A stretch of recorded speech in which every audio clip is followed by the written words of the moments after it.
This is powerful, powerful stuff, and it's extremely important.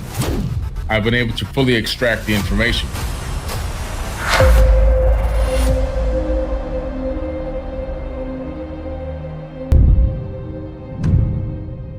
What I pulled out of these tablets is mind-boggling and absolutely paradigm-shifting. The Emerald tablets translated in the work are 10, okay? But they were divided into 13 parts for the sake of convenience. So they took the 13 tablets and broke it down into 10 because of the way that the verses were written out. It just made it easier to put it into a canonized book. So that's why they did it that way. The last two are so great and far-reaching in their import that for thousands of years, it was forbidden to release them to the world at large. Okay? So we're talking about the final two tablets of the Emerald tablets of Thoth, the plural tablets, because there's two versions of the Emerald tablets. There's an Emerald tablet of Hermes, which is singular, one, which is located in Cambridge at the Cambridge University in the UK. Anyone can go there and actually see it with their own eyes. And then the Emerald tablets of Thoth, which were written between 36 to 38,000 years ago, are actually in the Vatican archive now. That's where they reside after being rediscovered and brought back to Egypt in the 1920s. So there are two tablets that they say were so far-reaching in their import. In other words, the amount of knowledge and wisdom in these last two tablets that it was forbidden to release them to the world at large. That's pretty interesting. I'm actually going to break down and decipher these tablets. So I've already done it. I've extracted additional wisdom. These last two tablets, even I hadn't fully deciphered them at the time that I wrote the book, Compendium of the Emerald Tablets. But it's taking me now 4 additional, actually almost 4.5 additional years to break these tablets down and to extract the wisdom and the understanding. And what I pulled out of these tablets is mind-boggling and absolutely paradigm shifting. So it's amazing because a lot of people have been trying to break them down, get the full understanding, but it's only been a surface understanding from some of these authors and researchers. I've been able to fully extract the information. Let me read something to you that was written 38,000 years ago. Wise words, although written by my decaying hand. This is Thoth speaking right now. The first intelligencer, the most wisest man to ever walk this planet. The one that helped kickstart civilizations around the entire planet, all over the world. In every region of the planet, he has his influence there. He says, wise words, although written by my decaying hand, remain imperishable through time, imbued with the medicine of immortality by the All-Master. He was taught the secrets of immortality by the All-Master, who actually was his father, Ea Enki, aka Thought Me. He said, be unseen and be undiscovered by all those who will come and go, wandering the wastelands of life. See, now I'm gonna read this again to you, but let me break that down. What he's saying here is the knowledge and wisdom, that, for example, that I've gained in these last two tablets that I'm gonna share with the people, I'm not gonna give it out to people who are wandering the wastelands of life. He says, be unseen and undiscovered. In other words, this is VIP, this is secret, this is private. By all those who will come and go, wandering the wastelands of life. He says, be hidden until an older heaven births human beings who are worthy of your wisdom. We are under a new heaven based on the celestial alignment, right? The precession of the equinox as the star constellations move across the sky over 27,000 years, right? We're under a new heaven at this exact moment in time right now. He's saying is, be hidden until an older heaven, we're in the older heaven right now, births human beings, that's us, who are worthy of your wisdom. Again, that's us. This is powerful, powerful stuff, and it's extremely important.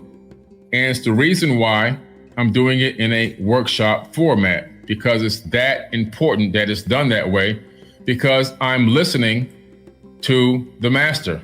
And the master says, do not waste energy and do not waste time giving this information to people who are wandering the wastelands of life, who are casually and nonchalantly trying to accept the wisdom and the knowledge. Now, let me read it to you without stopping. Wise words, although written by my decaying hand, remain imperishable through time, imbued with the medicine of immortality by the All-Master. Be unseen and undiscovered by all those who will come and go, wandering the wastelands of life. Be hidden until an older heaven births human beings who are worthy of your wisdom. We are the human beings under the new heaven at this moment in time, and we are worthy of the wisdom because we are willing to invest energy and effort into gaining the knowledge. We are living in the era where we can decipher the information. This information has been undecipherable for eons. Imagine how lucky you are right now to be alive at this very moment, to be able to be in a position to actually discern information that was written for you tens of thousands of years ago. You have that information went out as a ripple in space-time, right? It went out as a ripple in space-time, waiting to meet up with consciousness that can discern it in the future time period. And it has now intersected with us here in this exact moment, in this exact time. This is how powerful this information is. We're at a crucial, pivotal point right now in human history where all the secrets are being revealed. All of the secrets are being revealed. But you must become an adept initiate. You see, in the original mystery schools, you weren't allowed to just show up at a place where teaching was going on. It didn't work that way, okay? You had to literally be invited to show up. You had to become an adept initiate. And that's really what it's all about. Now I'm giving you an opportunity to gain this knowledge and to gain this wisdom. You find out all religions say that they're worshiping a being that's not from this world, not of this world. And there's no way to get around that. There's no way to hide it. There's no way to try to say, well, no, it's not what it means, and so forth and so on. You can't do that. Let me pull it up over here because I got to pull it up on my newer version of the book. And so you can't do that because why? We're talking about the fact that the person who told you to pray to them and the angels and so forth told you, I'm not of this world. I'm not saying angels don't exist. What I'm telling you is the ones in these books, they're not divine beings. Virtually all religions either worship aliens. This is from my book, Compendium of the Emerald Tablets, version 2, volume 2. Virtually all religions either worship aliens or believe in aliens, and they don't even know it. Let's have a look at the definition of alien.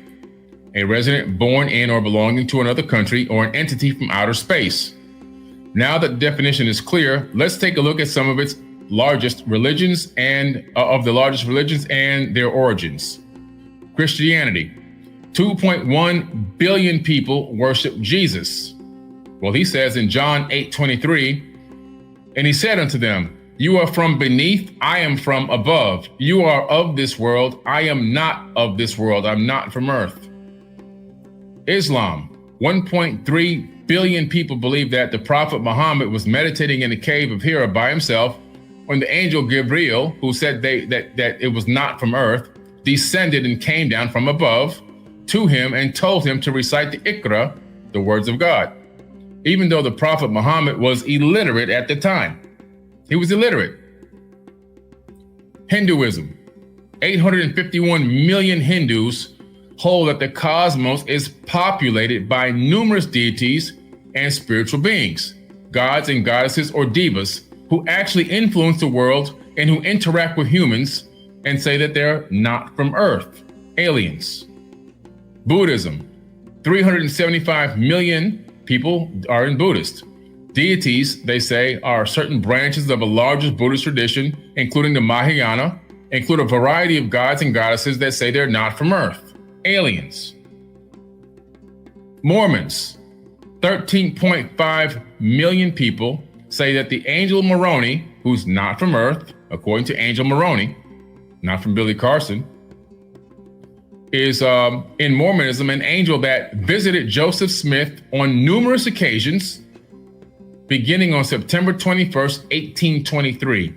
According to Smith, the angel was the guardian of the golden plates, which the Latter-day Saints believe were the source material for the Book of Mormon that were buried in a hill near Smith's home in western New York. People kickstarted a whole religion from this alien invasion, this alien interaction, okay, and created Mormonism. So like I said before, virtually all religions believe in aliens or worship aliens and don't even know it, aren't even paying attention. We have to wake up and smell the coffee. We have to realize what's going on here. I just had a reverend on my podcast. This man has come to a complete realization after 33 years in the clergy that these people are aliens and that there is a God, just like I believe there's a God.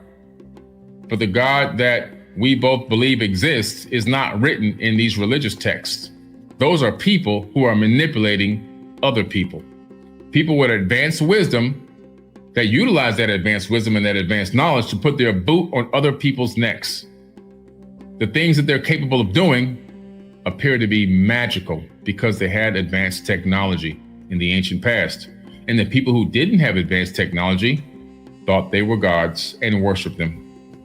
It's called a cargo cult, period, point blank. There's no way to get around it. There's no way to get around it. Both said, builded I the Great Pyramid, patterned after the pyramid of Earth's force, burning eternally so that it too might remain through the ages. In it, I builded my knowledge of magic science. What does magic science mean in ancient text? When you see the phrase magic science, they're talking about advanced technology. That's what that means. If you like this video and you want to see more amazing content, go ahead and check out the next video on our channel.